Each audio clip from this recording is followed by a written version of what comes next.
إن الحمد لله نحمده ونستعينه ونستغفره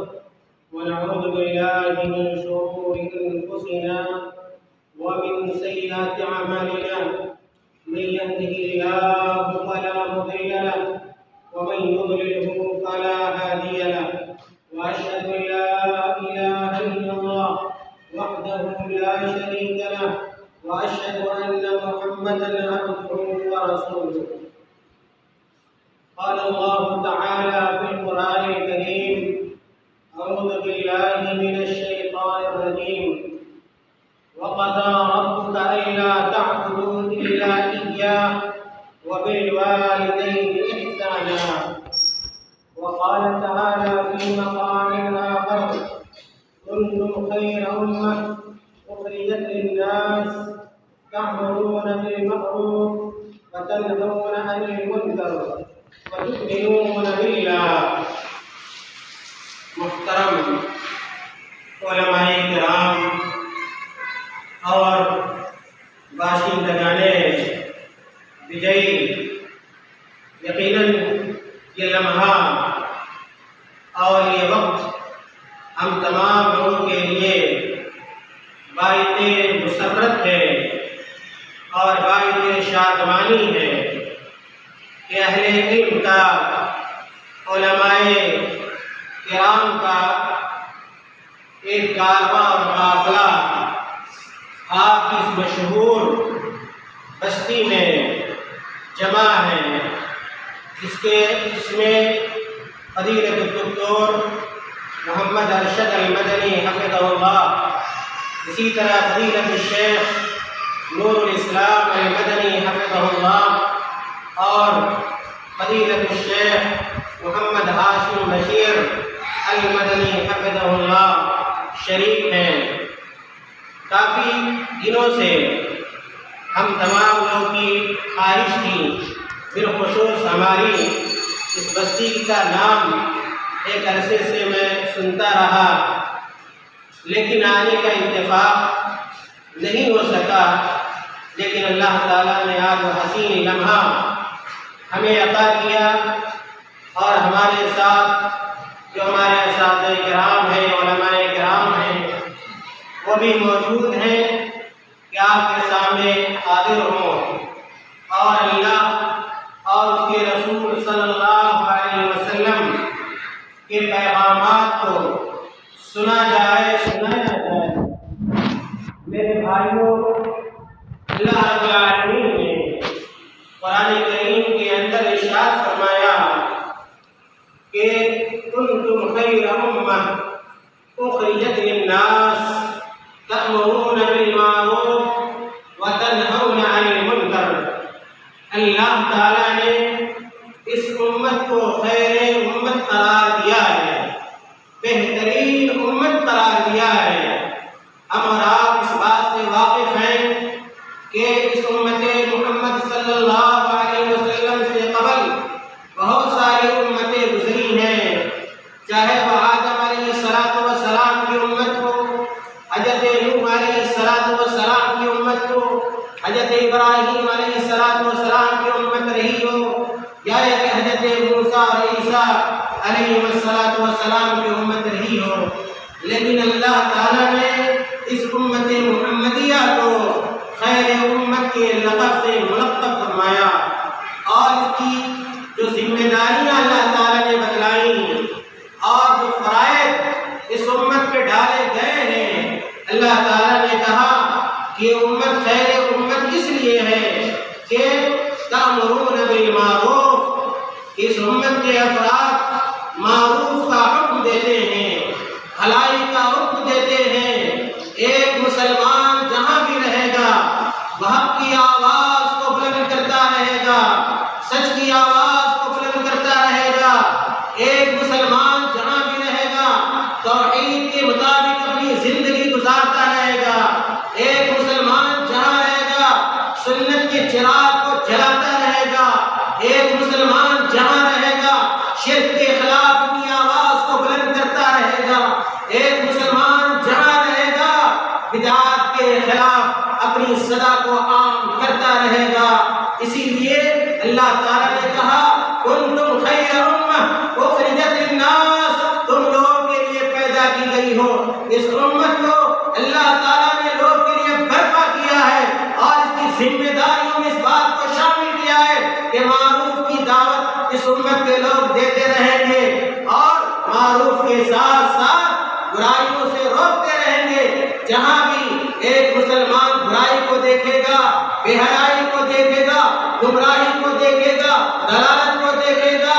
اور خاص طور سے شرک کو دیکھے گا، بدعت کو دیکھے گا، وہ کبھی گوارا کر سکتا نہیں۔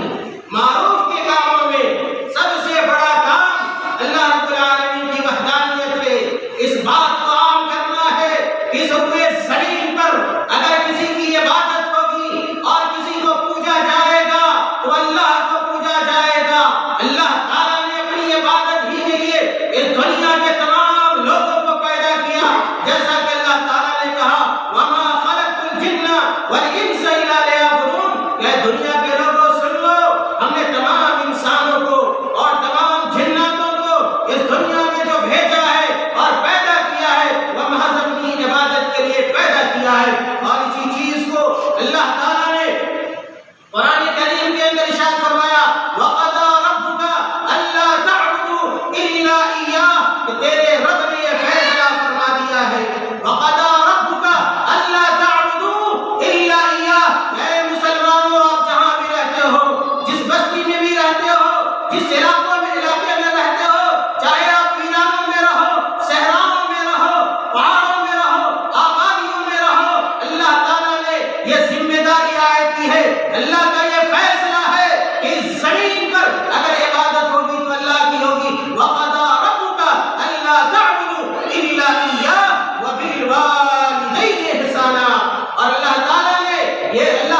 کا یہ بھی فیصلہ ہے کہ اگر والدین ہیں، بوڑھے ماں باپ ہیں، ان کی ناقدری نہ کی جائے، ان کو ذلیل نہ کیا جائے، ان کو رسوا نہ کیا جائے، ان کو گالی گلوچ نہ دیا جائے، ان کو برا بھلا نہ کہا جائے، بلکہ والدین کے ساتھ حسن سلوک کیا جائے۔ میرے بھائیوں، میں آج کے اس درس میں یہ پیغام دینا چاہتا ہوں اپنی بات کو مختصر کرتے ہوئے کہ یہ زندگی اللہ تعالیٰ نے ہمیں دی ہے اور اس زندگی میں ہمیں توحید کو داخل کرنا ہے۔ جس چیز کا وعدہ ہم نے اللہ رب العالمین سے کیا ہوا ہے، جس کی طرف اللہ تعالیٰ نے اس آیت کریمہ کے اندر اشارہ کیا وَإِذْ أَخَذَ رَبُّكَ مِن بَنِي آدَمَ مِن ظُهُورِهِمْ ذُرِّيَّتَهُمْ وَأَشْهَدَهُمْ عَلَىٰ أَنفُسِهِمْ أَلَسْتُ بِرَبِّكُمْ قَالُوا بَلَىٰ شَهِدْنَا أَن تَقُولُوا يَوْمَ الْقِيَامَةِ إِنَّا كُنَّا عَنْ هَٰذَا غَافِلِينَ۔ یاد رکھیے ایک اہم وعدہ ہم لوگ کر چکے ہیں اللہ رب العالمین سے۔ جب اللہ تعالیٰ نے حضرت آدم علیہ السلام کو پیدا کیا، ان کی ذریت کو پیدا کیا، ان کی اولاد کو پیدا کیا، تو اللہ تعالیٰ نے وعدہ لیا تھا، ہم سے لیا تھا، آپ سے لیا تھا، قیامت تک آنے والے انسانوں سے لیا تھا کہ تم لوگ اس بات کا اقرار کرو، اس بات کا عہد و پیمان کرو کہ جب تک جہاں بھی تم رہو گے اور جب تک رہو گے ایک اللہ کی عبادت کرتے رہو گے۔ اور ہم تمام لوگوں نے، چاہے وہ کالا ہو، گورا ہو، جس علاقے کا رہنے والا ہو، ہم سب لوگوں نے وعدہ کیا ہے کہ ایک اللہ کی عبادت کریں گے۔ میرے بھائیوں، اس عہد و پیمان کو ہمیں یاد رکھنا چاہیے، کبھی اپنے ذہن و دماغ سے نکالنا نہیں چاہیے۔ میرے بھائیوں، آج دیکھیں بہت سارے لوگ جو اپنے آپ کو مسلمان کہتے ہیں، مومن کہتے ہیں، عبداللہ نام ہوگا، عبد الرحمان نام ہوگا، عبد الجبار نام ہوگا، آج بے شمار خواتین ہیں، ہماری باتیں خواتین بھی سن رہی ہیں جو چھتوں پر موجود ہیں، ان تک بھی میں اپنی بات کو اور اپنی آواز کو پہنچانا چاہتا ہوں کہ آپ مسلمان ہیں، آپ مومن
علیکم ورحمۃ اللہ وبرکاتہ۔